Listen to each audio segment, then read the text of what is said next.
Volcanoes, Mars, and Johnson Creek Geomorphology. Welcome to Geology Hour, our monthly gathering of geology enthusiasts brought to you by the Geological Society of the Oregon Country. Our special guest this week is Legg, and we welcome back our Vote Scholars, George Anim and Alyssa Smith. Alyssa, thank you for coming back. Yeah, well, thanks so much for having me. I really enjoyed doing it last time, so I'm really happy to be back. So yeah, I am a third year PhD student, almost PhD candidate, at Portland State, and my research focuses around mafic or basaltic and basaltic andesite volcanism in the Oregon central to northern high Cascades. So a lot of chemistry, which I really enjoy, a lot of time out in the field.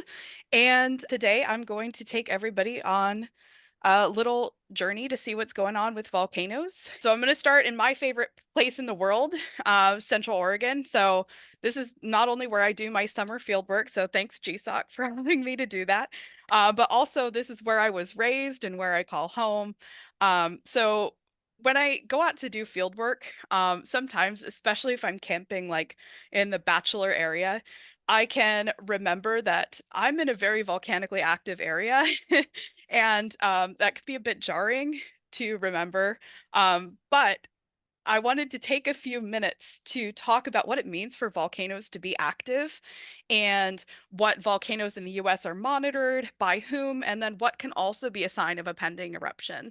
My goal is to put people at ease with education and, just being responsible. So I want to start with some volcano vocabulary. So active volcanoes, those are ones that are typically defined as ones that have erupted within the Holocene, so within about the past 12,000 years, and or ones that have the potential to erupt again.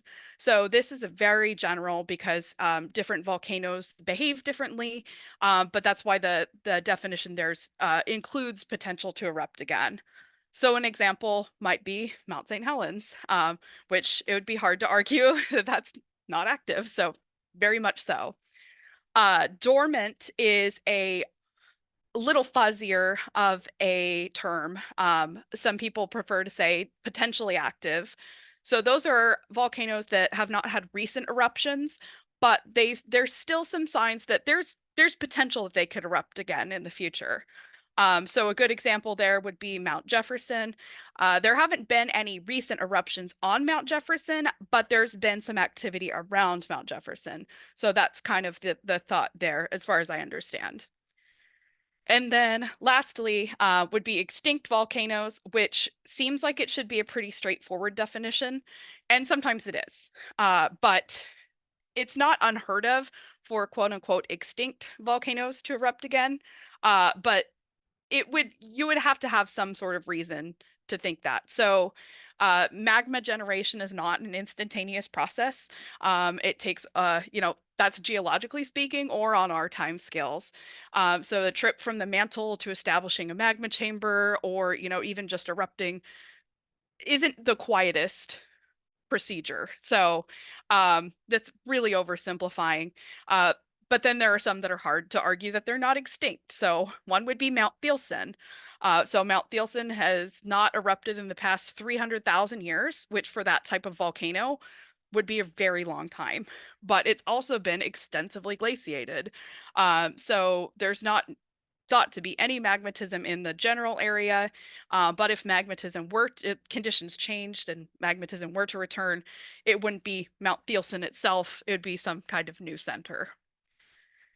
So now I want to pivot to a very active center. So this is Grindavik in Iceland. So that's what's been in the news recently. So this volcano is located on the Reykjanes Peninsula, and this is actually the fifth eruption in the past 4 years in that area. Volcanic eruptions are super common in Iceland just because of its location on the Mid-Atlantic Rift. So you've got perpetual extension, which then allows hot material to rise, promotes melting, and then you get volcanoes. So this most recent eruption was a fissure vent eruption that began on January 14th. So just to give an example of what that fissure process would look like, You'll have crustal extension, which then allows that vertical perpetuation of magmas to rise and then erupt as lavas at the surface. So these ones, at least in this situation, don't tend to form like volcanic edifices. You can have smaller things like spatter cones or hornitos or just like small topographic expressions. But what they were seeing in Grindavik was lava flows. So this eruption began, like I said, 14th of January, shortly before 8 a.m. Doesn't sound like the best way to wake up. But the lava effusion has since ceased, at least as far as my research could tell, by the 16th of January. So since then, seismicity has decreased. But one thing to note is that there's still a lot of ground stability out in that region. Thankfully, they were able to know that the eruption was coming because of specific volcanotectonic earthquake signals and whatnot, and they were able to evacuate the town. But there's still a lot of ground stability in that area. And from some of the reports I was seeing, there still hasn't been the subsidence that they would expect after having pushed out the amount of magma that was pushed out. So there's a chance that either there could be some instabilities there, like some collapse of ground, or it could mean that there's a chance for future eruptions. And I don't know the timing on that one, but I'm assuming more information will come out eventually.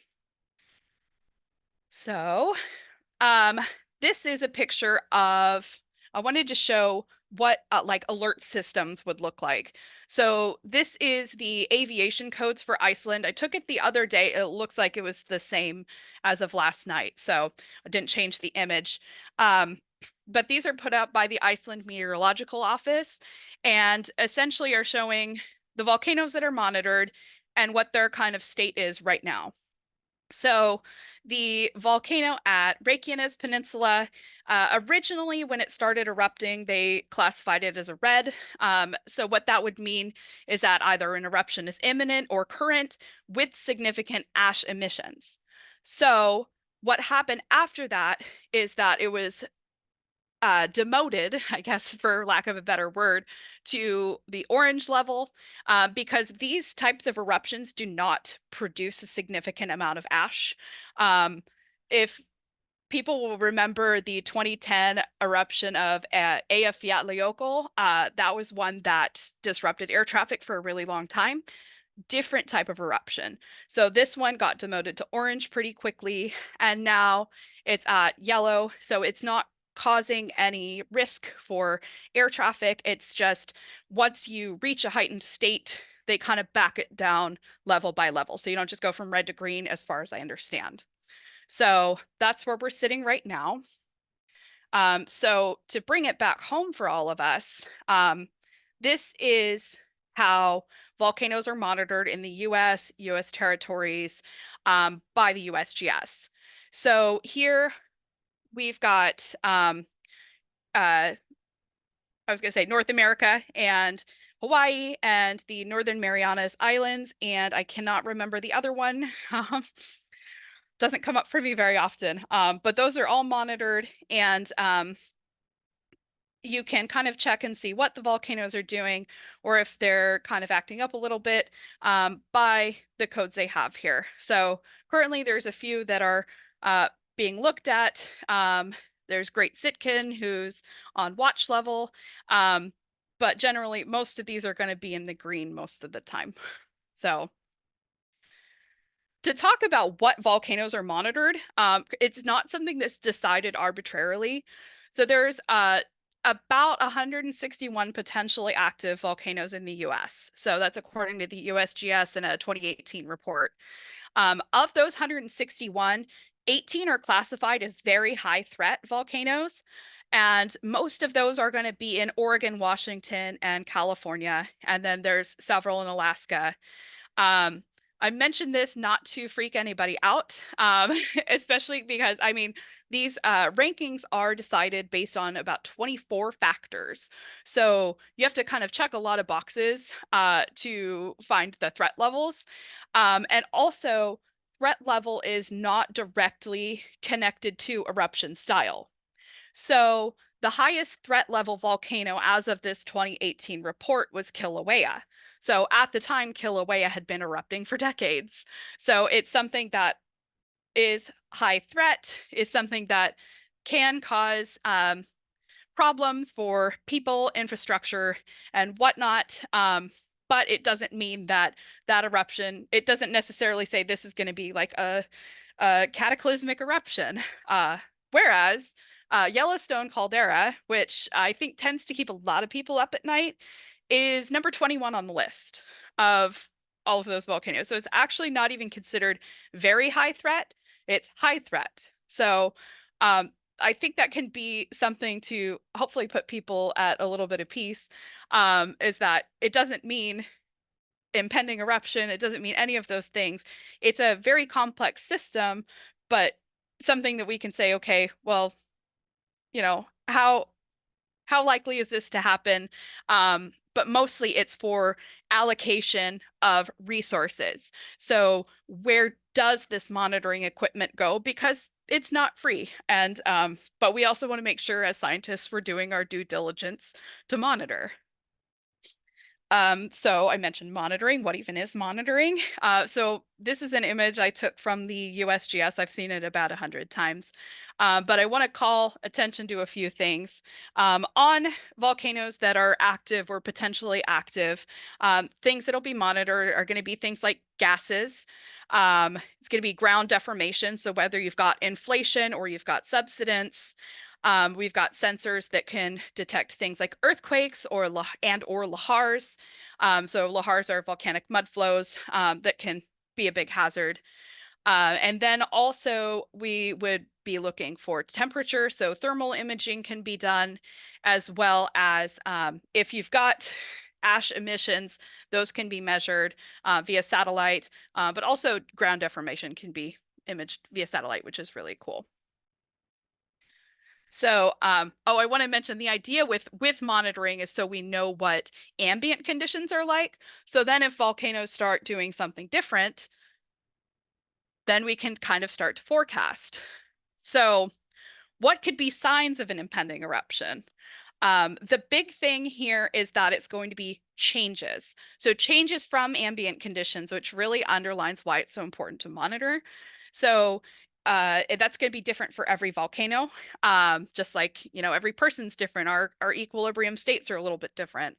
But things that could be signals could be increase in frequency or an intensity of earthquakes. If you've got new areas that are really hot ground or enlarged areas, things like ground swelling, changes in heat flow, and also the changes in the amount or composition of released gases. So it could be you have a lot more or a lot less, can be kind of raise some eyebrows, but that's why monitoring is important. And so if you personally would like to keep up with volcanoes, there's a few different ways you can do it. A lot of them are going to circle back to the USGS. So USGS does really good work. It looks like I'm doing like an infomercial for USGS. I'm not. But the USGS Volcano Notification Service, or the UNS, is it's almost like an email listserv that you can get signed up for. And they'll periodically send updates if there's any sort of changes. So you can register by observatory. So I'm registered for the Cascade Volcanoes Observatory. I think Yellowstone, I don't think I've ever seen anything from that. Alaska and Hawaii and California, because that's my second home too. But that's one way. And also there is the Smithsonian/USGS Weekly Volcanic Activity Report, which I included a picture of here, what that kind of looks like. And so that is a more of a global view. But those are just things that you can keep tabs with. And with that, I'll wrap things up. And thank you so much. Wonderful. That was perfect at 15 minutes. Alyssa, thank you. I'm going to pass it over to George, who can tell us a little bit about himself and jump into his presentation. So my name is George Anim, and I'm a second-year master's student. I'll be graduating soon, maybe in spring. And I'm researching on Martian meteorites, basically the formation in Martian meteorites. Yeah. So I'm pretty much excited about Mars and the future of Mars. So this is just basically to give a fair idea of where we are in our desires to colonize other planets. And quickly jumping in, the question is, what is terraforming? And terraforming is made of two words, terra and then forming. Terra basically is Latin for earth. So it just basically means to make another planet or another system look like the systems here on Earth. In this situation, you're trying to make the atmosphere, the processes on Mars, trying to make everything to look like the processes on Mars. And we are not really concerned about the life on Mars, how they would take that change. They are just only concerned about life on Earth and what kind of changes would benefit life on Earth. So to begin with, it's kind of a selfish process, but yeah, it must be done. Yeah. So why did we decide to choose Mars? Why did we decide to go for Mars? Why not any other planet? There are like other planets we can look up to, but we just decided to choose Mars.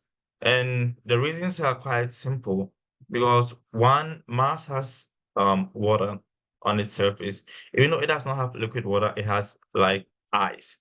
So in the polar ice caps, this image is an image taken of the polar ice caps on Mars. It's made up of carbon dioxide and water that has been frozen together. And there's quite a substantial amount. Even underneath the soil, these rovers on Mars, they've excavated and they found ice right beneath the soil layer. So there's like a ton of ice on Mars that will be beneficial to human use.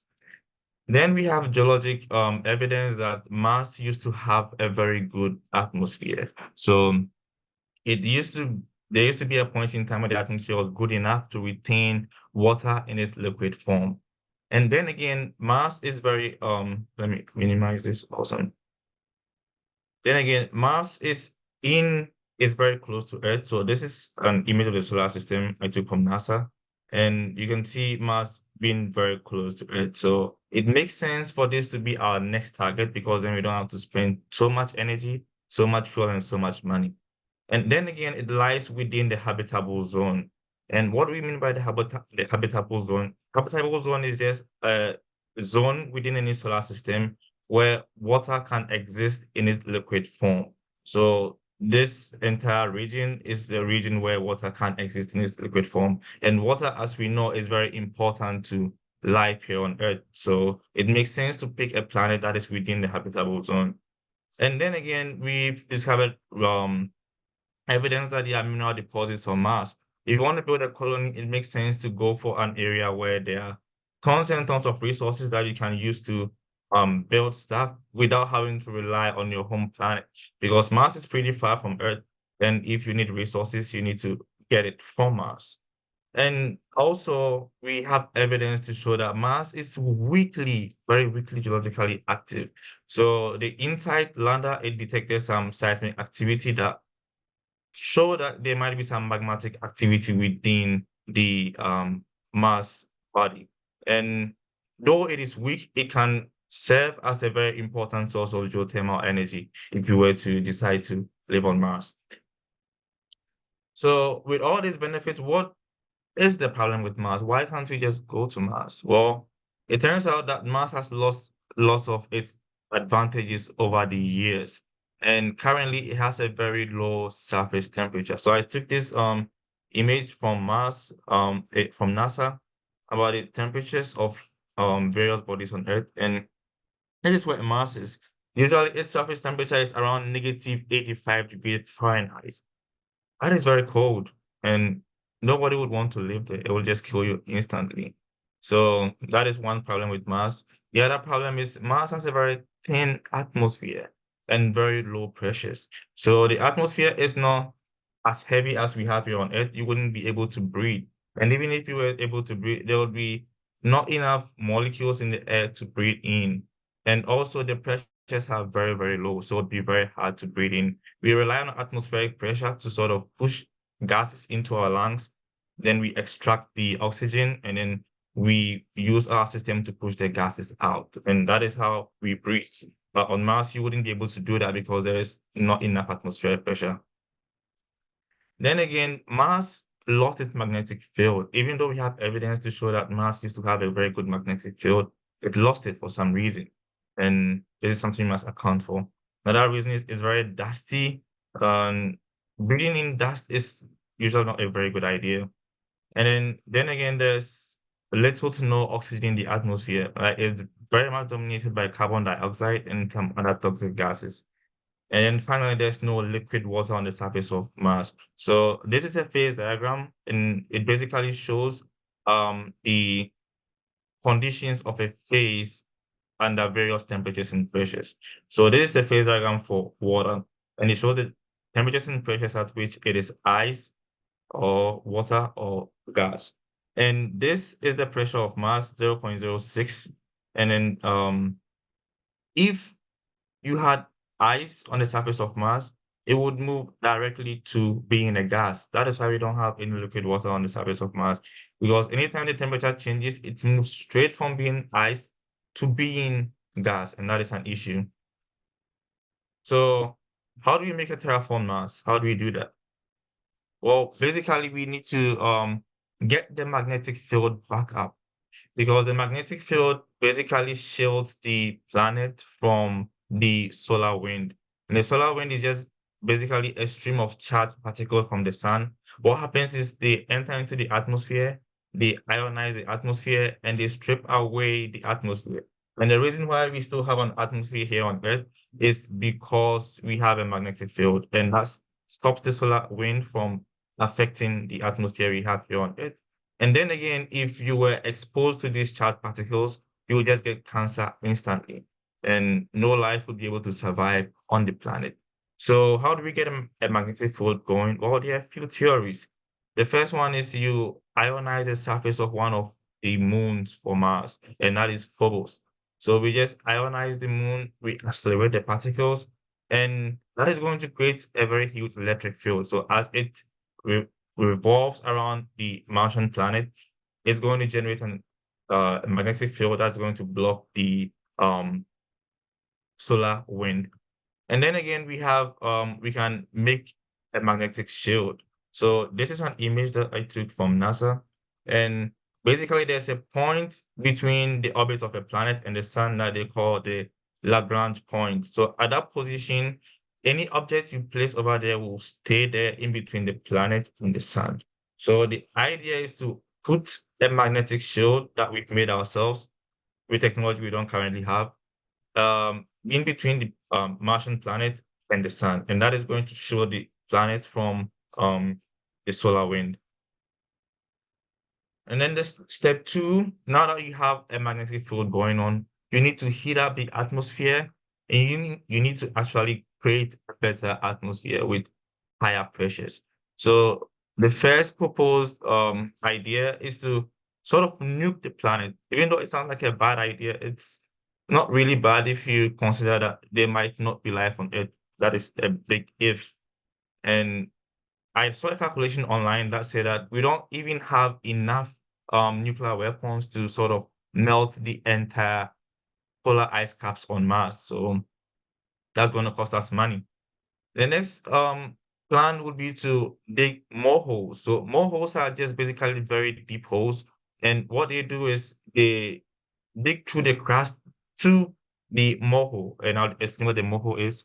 The morehole is just the Mohorovic discontinuity. And that is the boundary between the mantle and then the crust. So basically, between the rigid top part and sort of the very hot inner layer.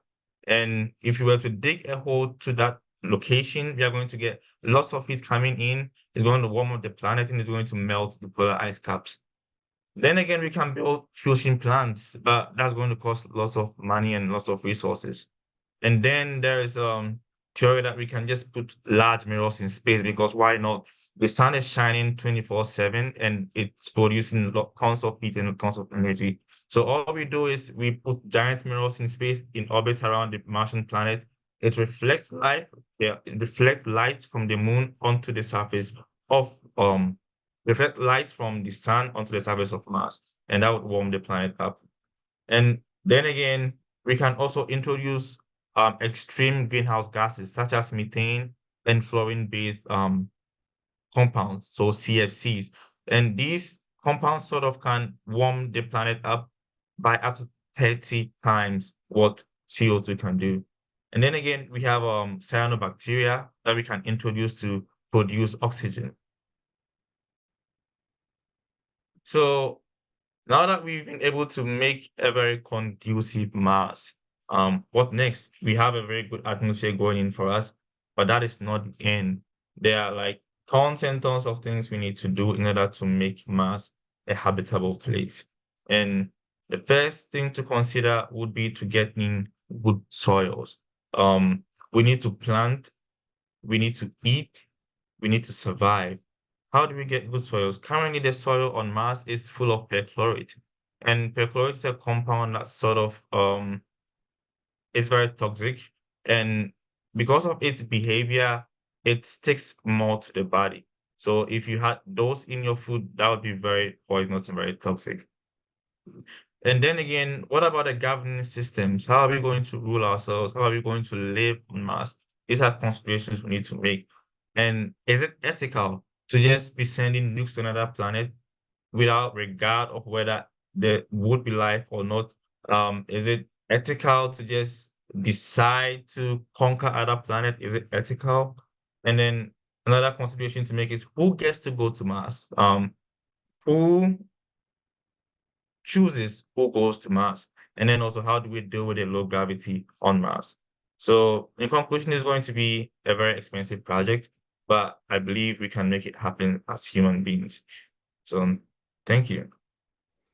George, that was a fascinating conversation, and I appreciate your optimism about Mars anyway, if not about the future of the human race on the planet Earth.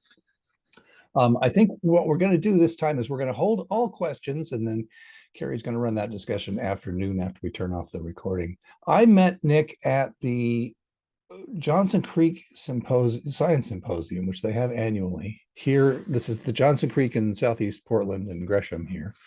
And Nick is a presenter from Wolfwater Resources. I'll let him tell you about his background and credentials, but Nick, take it away. Hi, everyone. I'm Nick Legg. I'm happy to be here. It's my first time to this group, and I'm loving it already. So I think I'll come back. What a great discussion. I'm a geomorphologist.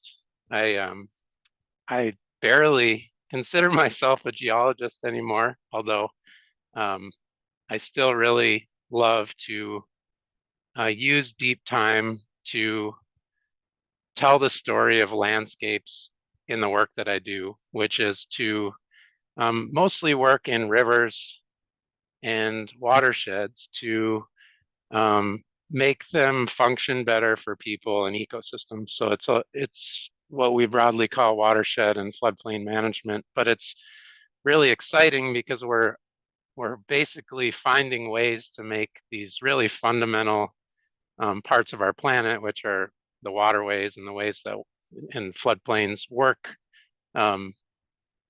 more harmoniously with the way we live. And so that requires a lot of thinking about natural systems and economic systems and how people live and their needs and the risks that come with all that. And so I really love my work. I work as a consultant in this field. Actually, I'm in a transitional mode. So the work that I'm going to present, I was doing while I was at Wolfwater Resources, and they're a really amazing firm in Portland. My last day there was actually yesterday, and I'll tell you the story about where I'm going next at the end if there's time. I want to acknowledge my colleagues, Luke and Joe at Wolf and Roslyn at the City of Portland. This work was done with the City of Portland. So Johnson Creek's geomorphology. I want to tell you its story from the Missoula floods to present day and what that means for some of those things I was talking about. How do we make it function better for ecosystems and people? Johnson Creek is important. It's not just a little creek flowing through the city. And I think hopefully that becomes more apparent through the presentation, but here's a picture of it where it's flowing adjacent and next to Foster avenue just upstream of I-205. So we're in East Portland. And, you know, it's just a little dinky creek, but there are not many creeks in East Portland. And so like, if you look at a map, and I'll show you some maps, there are not many creeks in East Portland.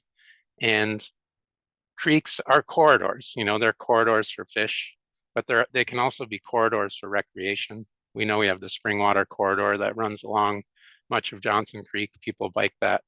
It's a green corridor. There's potential to expand that green corridor, so it's a place for nature, and it's also a place of risk.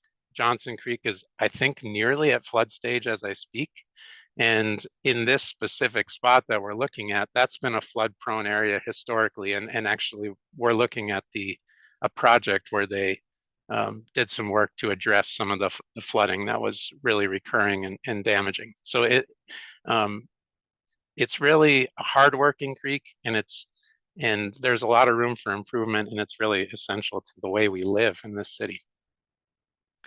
When we started the study of Johnson Creek's geomorphology, we had two really basic goals. We were trying to understand Johnson Creek as a natural system, to be able to, you know, if we know how it changes, we know how to work with it in the basic sense.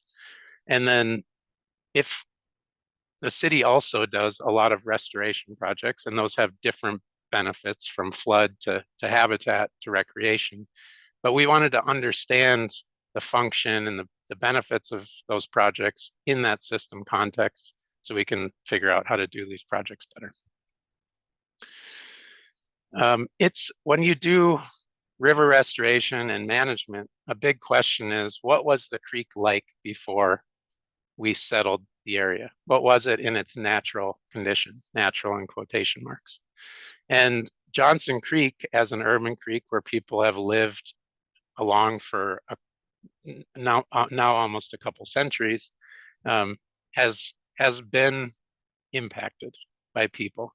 And one of the major impacts happened in the 1930s when the Works Progress Administration installed flood control measures. And those flood control measures included levees. And what we're seeing here is extensive rock placed on the banks and bed. And this was quite extensive throughout the lower creek. And so this poses issues because now some of this rock is degrading and the habitat is degraded, but it also erases that natural legacy. It's really hard to understand what the creek looked like. We have some glimpses. This is a picture of the creek in 1934. And as a stream geomorphologist, I look at this, I'm like, oh, I can see big gravel bars. I can see that the creek is kind of winding through a forest. The gravel bars tell me that it was probably somewhat dynamic. It changed. You know, today it's in the straitjacket of those rocks, but in the past it probably moved around. But how much and where and what did it look like? This is just one spot in the creek back then. So this is where we need to start going back in time. And of course, the further you go back in time, your records get more limited. But here's one of those glimpses back in time. This is a map of the creek in the 1850s. This is what we call the General Land Office survey maps. And I've just highlighted the creek in blue. At the time, it was called Milwaukee Creek. You can see the Milwaukee and Oregon City Road there, which roughly corresponds with 205. And then just to the right of that, here is the Mount Scott.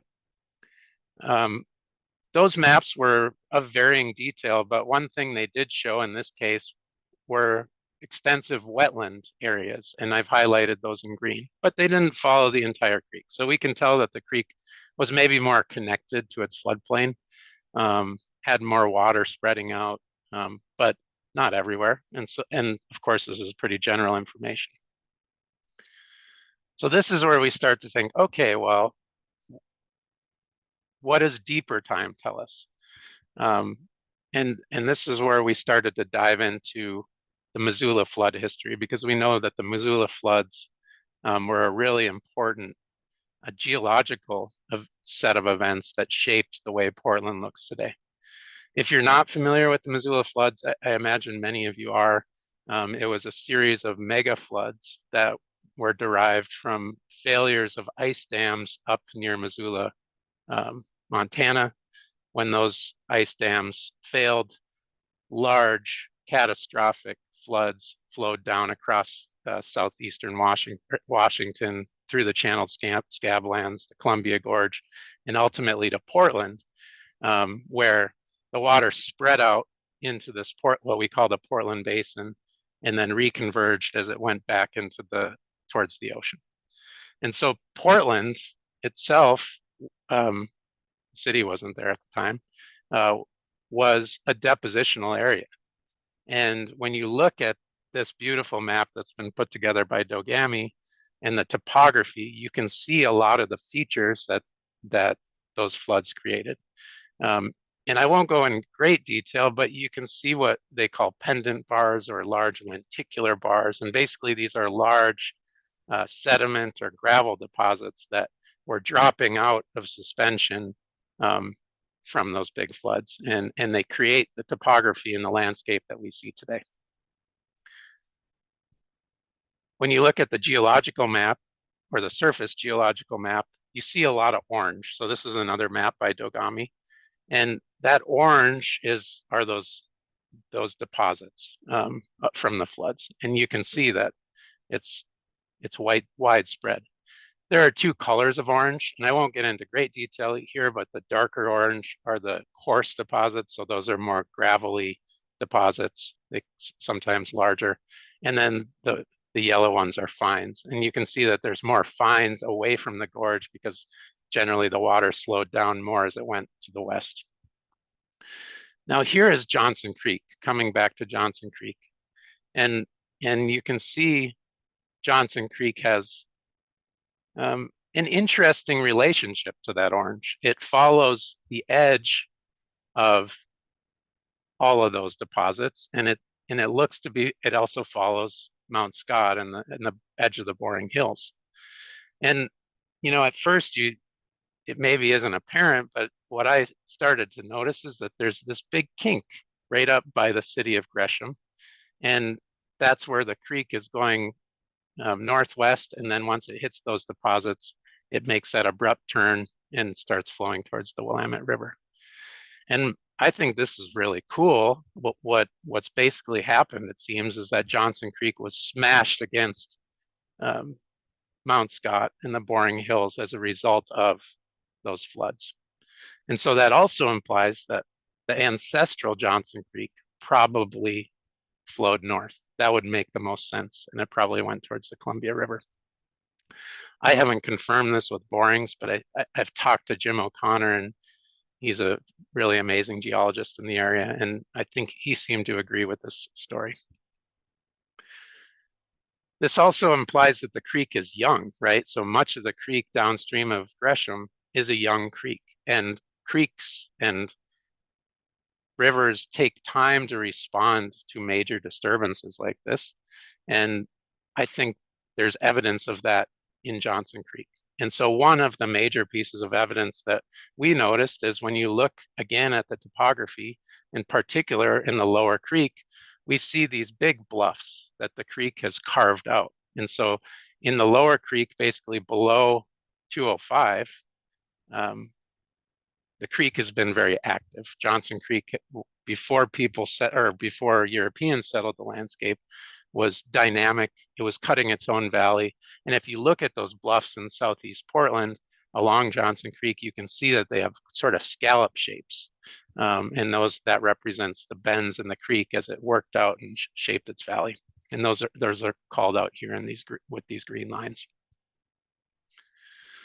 So we're putting together sort of a time story of Johnson Creek, and it really has 3 ages based on the story I've been telling you. That upper creek, upstream of Gresham, upstream of the Kink, that's the old creek. That's where the creek has been running through its landscape largely since before the Missoula floods. We get to the middle creek, and that's where the creek, well, I guess I'll say the young creek first. The young creek is the one I just talked about. That's the creek where it's shaped its own destiny within the Missoula floods. It eroded its valley and it's moving around and it's shaped its landscape. I haven't talked a lot about the Middle-aged Creek, but the Middle Creek is really where the Johnson Creek flows across the landscape created by Missoula floods. But it doesn't have those same features showing that the creek has been dynamic. So we have 3 stories here. And when we look at the profile of the creek, it's reflected in that same history. The lower creek is steep, it's high energy, it's young and dynamic, it's got a lot of movement. The middle creek is actually seems to be in a midlife crisis a bit. It's the lowest slope and energy, and so it has the slowest pace of change. It has the least ability to shape its own landscape, and that's why we don't see those features that indicate a history of movement. And then that upper creek, it's just been it's doing its thing, and it's been doing it for a long time, and so it looks a lot more comfortable in its environment. So we've done the deep time story, but how does that inform sort of the decision making and what we're doing in the creek to restore its function for people and ecosystems? And to answer some of those questions, we looked at 3 projects that the city has done since about 2007 to see if that story is reflected in the way that these projects have evolved.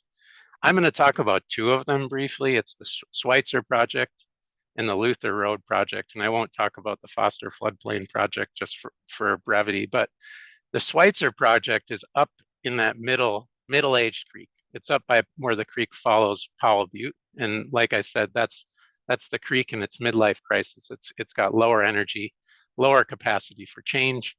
And then in Luther Road, that's in the Luther Road is located downstream of 82nd in the young and dynamic creek. Here's Schweitzer. Now, I imagine most of you are not plugged into the river restoration terminology, so I'll try to just talk in generally what this project did. On the left, you can see what is an engineering grading plan. And I'll first draw your attention to this squiggly line. That is what they call remeandering of the creek. They basically dug a new sinuous channel to lower the energy of the creek and pull it out of what was a much straighter alignment. And generally, when we think of the function of and restoration of streams for the benefit of aquatic ecosystems, we want them to be more complex. We want them to be more sinuous. We want them to have more bumps and lumps and wood and things that create diversity. And so that sinuous channel that was created was done in that sort with those goals in mind. They also graded the floodplain. They lowered it down, and you can see a lot of the features that they created in that process: oxbow lakes, low swales, and places for water to spread out. What that did is it really created this beautiful mosaic. And when you look at this image, you can see the different vegetation patterns that have emerged as a result of those different grading elements in the way that they shape the floodplain. And that's how floodplains are in natural environments. There's variable hydrology and variable vegetation. So I think it's really beautiful from that perspective. When we look at how this creek has changed, or this section of creek has changed since 2007, there hasn't been a lot of change besides the vegetation growing. We've seen a lot of beaver in this section. There's been very little erosion of banks and very little movement of the stream. And there's actually been a lot of fine sediment deposition. All of these things are indicative of that low energy, middle-aged, sluggish creek that I talked about earlier. And so that deep history past is reflected in the way that the creek is evolving today. Oh, I did, okay. Now this is the Luther Road project. Totally different environment, lower in the creek, high energy. This project has, again, a history of restoration. It originally happened in 2012 and 13, and you can see the grading plan again here on the left. And the blue line shows that they tried to re-meander the creek in a similar way. They took it out of what was a straight alignment to add that complexity. But then a big flood happened in the winter of 2014 to 15, and most of those meanders blew out. The creek straightened. There was a ton of erosion, and this image that you're looking at here was taken just after that flood. You can see that the creek straightened itself out. You can see all these gravel bars. You can also see an exposed sewer pipe that's shown just barely visible here.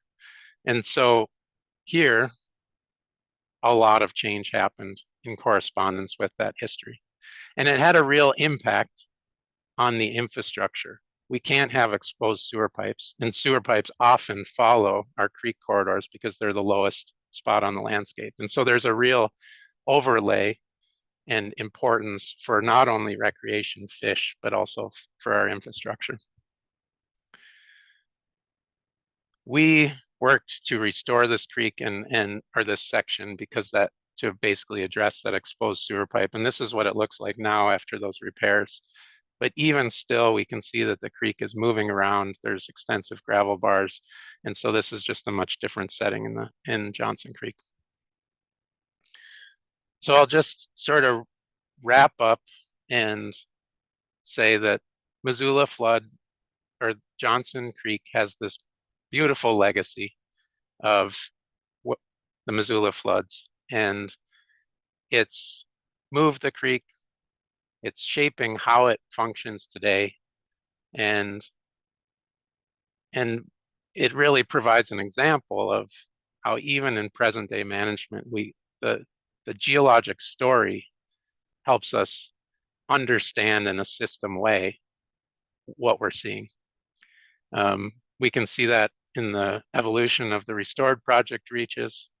And one thing that I want to emphasize, and it was just a piece at the end there with the sewer pipe, but really this work has a lot of co-benefits for not just the natural systems, but it's really about how do we create stream and floodplain and natural systems that function for people, infrastructure, and ecosystems. And I think the way the city is managing, and well, really the whole urban Portland area is coming online with this idea of managing streams and floodplains as part of our infrastructure system. Because if we're thinking about resilience in these areas, we're also feeding resilience into our sewer networks and our stormwater management networks and all those things. And so there's a lot of incentive to think holistically and to touch on our geologic past.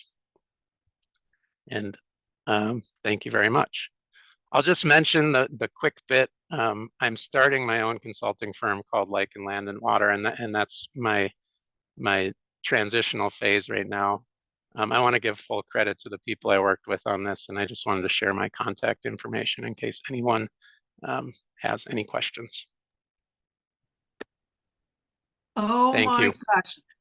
Thank you so much, Nick. That was wonderful. And Paul wasn't quick on getting himself unmuted. I jumped in.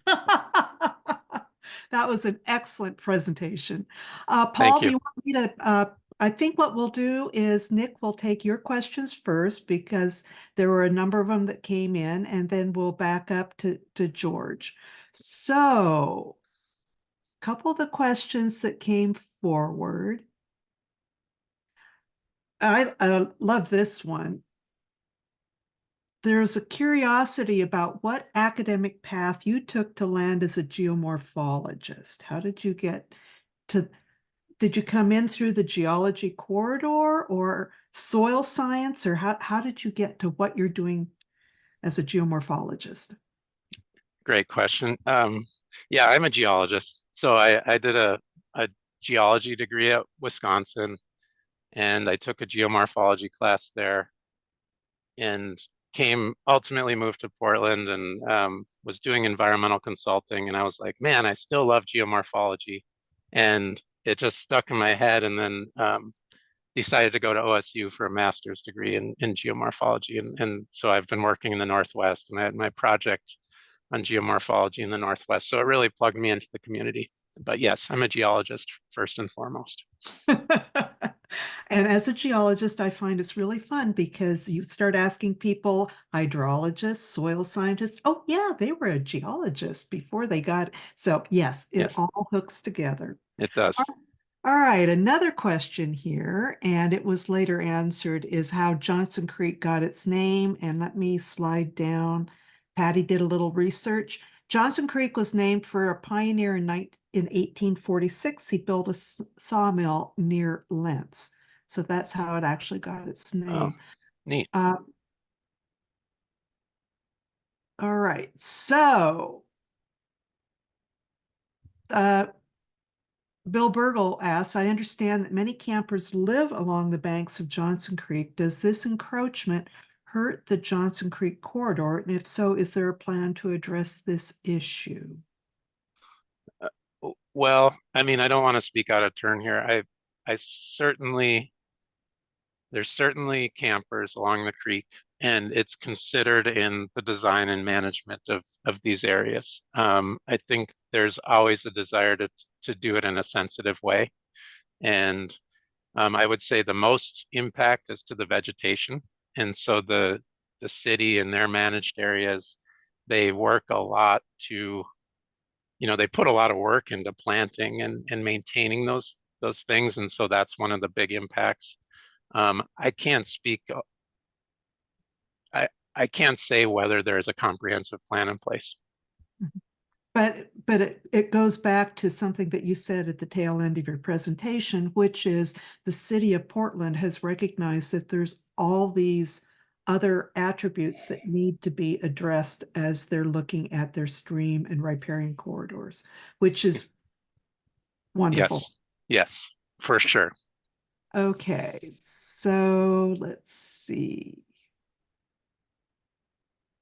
Whoops, things are sliding along here. Love the connections that you made about how creeks are dynamic and constantly changing over time, depending on water levels and changing landforms. And I know that there were some others in here. I don't know why my chat feed is changing. So since we do have a little bit of time, if your question didn't get asked, please feel free to unmute and ask your question. Bill. Yeah, Carrie, Nick, good talk, Nick. Hey, I was right where it makes a bend to the south there when it gets close to the Willamette. It seems to run in the wrong direction. The Willamette's all flowing south to north, but now all of a sudden Johnson Creek's going from north to south. Any explanation for that? To be honest, that's an area that I haven't got to look at a whole lot. There's that, what I call the Young Creek. The creek widens out there and it has those big bluffs. And then there's a point just, what's the road? There's a rental store there. But right before it comes into Milwaukee, it necks back down at into another bluff section, and then it goes into the area you're talking about. And I don't know exactly why that's happening or why it happened. Yeah, it's that whole section of what the East Side Channel that the Crystal Springs at Reed College also goes south there. So Bill raises a good question of why. Yeah. Because at one point the creeks also ran back in 1850. The creeks also ran up that East Side Channel toward Division, and I think some geologists have speculated that was once either a backflow channel for the Missoula floods, or a path for the Clackamas River, which came in around 17th at Highway 224. Yeah. Okay. I've often wondered how the Willamette looked in the time of the Missoula floods, because presumably the floods dumped a bunch of sediment in the current place that the Willamette was. And so it was having to contend with, and the river was probably going up and down in the period of those floods in response to all those sediment deposits. And so it must have been very dynamic. Bill also asked another good question a couple times. Is there a Native American Kalapuya name for Johnson Creek? There may be, and I'm not aware of specifically what it is. Before we move on, Paul, you just raised something which I've been very curious about. At some point, maybe we could get a speaker in the future about the Ross Island and Hardtack Island, where there's no more extraction river rock being taken, I understand, but I'd love to know kind of like the history of those islands right there, right next to Oaks Bottom Part too, which may be tied in with that. That would be a fascinating talk. And I gather that's Willamette Valley sediment as opposed to Missoula. Nick, do you have any comments on that? Well, I don't think the Willamette actually transports a lot of gravel into Portland. It's largely a sand bed river. So my impression has been that the gravel that we see is a legacy of the Missoula floods, which when you think about a gravel budget, right, it's purely extractive if it's not being replaced by the river. That's my sense, but I haven't done detailed study on it. All right, we are at our Carrie, I'm stepping over you, but we're at our noon point, so we're going to turn off the recording, and people are free to go. You're free to go and have your lunch.